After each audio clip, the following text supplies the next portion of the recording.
دلی اور نوگام دھماکے کے بعد پولیٹیکل پارٹیز کی مختلف پرکریاں آئی ہیں. پھر ہم جموں کشمیر کی نیشنل کانفرنس کی بات کر لیں, پی ڈی پی کی بات کر لیں. وہی آج التجا مفتی نے بھی ایک ٹویٹ کیا ہے, سوال پوچھا ہے اس میں کہ کیا وجوہات رہے ہیں جو اس نوعیت کے ڈاکٹرز ایونچولی اس طریقے کے حادثوں میں شامل ہوتے ہیں, اور بھی کئی سارے ایسے سوالات ہیں. اس وقت ہمارے ساتھ بھاجپا کے senior leader spokes person Altaf Thakur جڑے, مزید بات کرتے ہیں. ٹھاکر صاحب, کس طرح سے دیکھ رہے ہیں, سپوز التجا مفتی کہہ رہی ہے کہ وجہ کیا ہے اس کی, جس حساب سے اس ڈاکٹر کی ہائی پیئنگ سیلری تھی اس کے بعد بھی ان کی آئیڈیالوجی اس طرف جا رہی ہے, تمام کشمیریوں کو آج اسلاموفوبیا کی طرح اپنے آپ کو جسٹیفائی کرنا پڑ رہا ہے, تو کس طرح سے دیکھ رہے ہیں ان بیانوں؟ دیکھیں, سب سے بڑی وجہ اگر آج کشمیری یوتھ, خاص کر جو ایجوکیٹڈ یوتھ اگر ٹیرر ریکس جوائن کرنا, اس میں اگر سب سے زیادہ کسی کا ہاتھ ہے وہ ریجنل پارٹیز کا ہے, چاہے وہ نیشنل کانفرنس ہو چاہے وہ پی ڈی پی ہو. آپ نے دیکھا دہلی بلاسٹ کے بعد یہ ٹیررزم کو جسٹیفائی کر رہے ہیں,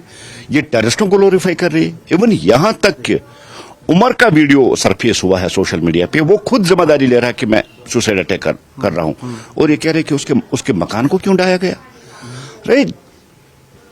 جس جگہ سے دیش کے خلاف سازشیں ہو رہی ہے, جس جگہ سے آتنکوادی پیدا ہوا ہے, اس جگہ کو ہم تھوڑی ہم ایسے رہنے دیں, اس کو تو مٹانا ہی پڑے گا.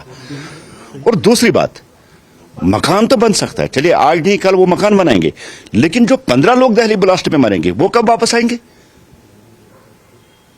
بہت سے طریقے ہیں جس سے پی ڈی پی ہو یا نیشنل کانفرنس ہو, وہ ٹیررزم کو گلوریفائی بھی کر رہے ہیں اور جسٹیفائی بھی کر رہے ہیں, اور ان کو لیسنز دے رہے ہیں کہ آپ صحیح سسٹم پہ چل رہے ہیں اور آپ کر لیجئے. جیسے ابھی التجا مفتی صاحبہ کا یہ سٹیٹمنٹ ہے کہ کس طرح سے بنی.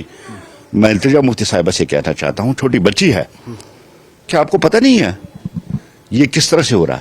ارے یہی ڈاکٹر دیش کے ٹیکس سے ڈاکٹر بنتے ہیں, دیش کے لوگ دیتے ہیں, دیش کے میڈیکل کالجوں میں پڑھتے, اور وہاں سے یہ دیش کے خلاف سازشیں کرے, اور وہاں سے یہ ٹیررزم کو آپریٹ کر رہی ہیں, چاہے وہ الفلاح یونیورسٹی ہو چاہے جموں کشمیر میں ہو.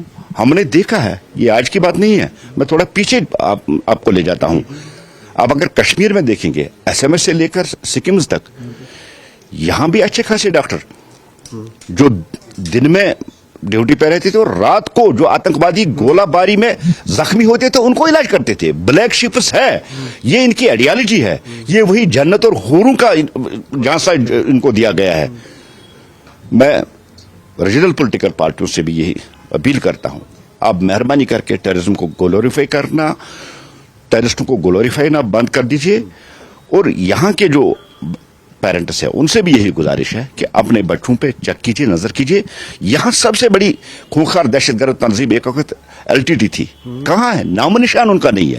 کچھ دیر تو آپ مان کے چلے کہ ٹیررزم چلے گا, اور آپ اپنے آپ کو جس طرح سے ہیرو کی طرح پیش کریں گے, لیکن یاد رکھیے جو حال ایل ٹی ٹی کا ہوا اس سے برا حال لشکر طیبہ کا بھی کریں گے, جیش محمد کا بھی کریں گے, اور جو گلوریفائی ان کو کر رہے ہیں, جو ان کو سپورٹ کر رہے ہیں ٹیررزم کو, ان کا بھی نام و نشان مٹائیں گے. ایکشن کا وقت آ چکا ہے, اب ایکشن ہے اور کوئی سننے والی بات نہیں ہے. ٹیررزم کو مٹانا آخری بار یہی ثابت ہوگا. بہت شکریہ. نیوز 18 کے لیے خان کے ساتھ سری نگر سے میں سروش کفیل.